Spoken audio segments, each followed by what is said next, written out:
आरक्षण विधेयक पर राज्यपाल की मुहर लग गई है। बड़ी खबर आपको बता रहे हैं। बिहार विधानमंडल के दोनों सदनों से 75% आरक्षण को स्वीकृति मिली थी, जिस पर अब राज्यपाल ने भी मुहर लगा दी है।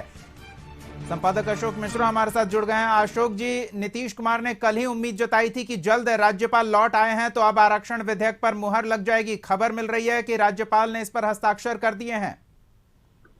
बिल्कुल, देखिए दीपक, महामहिम राज्यपाल राजेंद्र विश्वनाथ लेकर दिल्ली से वापस लौटे हैं और आते ही उन्होंने सबसे पहले राज्य सरकार यानी कि बिहार विधानमंडल के दोनों सदनों में जो आरक्षण संशोधन विधेयक पास किया गया था उस पर मुहर लगा दी है और अब राज्य सरकार इस पर गजट में प्रकाशित करेगी। उसके बाद यह बिल जो है सो कानूनी रूप से मान्यता प्राप्त हो जाएगा और फिर उसी के आधार पर बिहार में जो भी अब अगली बहाली होगी वो नए आरक्षण संशोधन विधेयक के तहत होगी।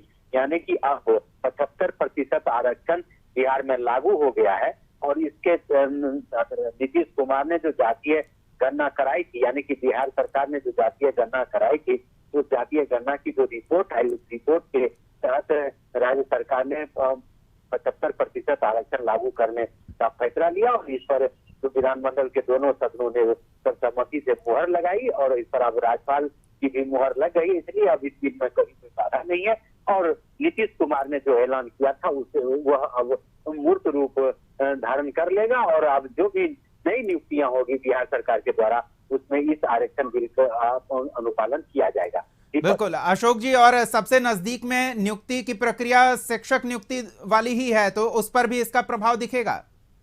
बिल्कुल, देखिए हालांकि शिक्षक नियुक्ति की जो प्रक्रिया थी उसमें तो राज्य सरकार ने पुरानी नियमावली के अनुरूप ही किया था, लेकिन अब जो राज्य सरकार ने जो नया कानून बनाया उस कानून के तहत अब उस बिल को मंजूरी मिल गई है।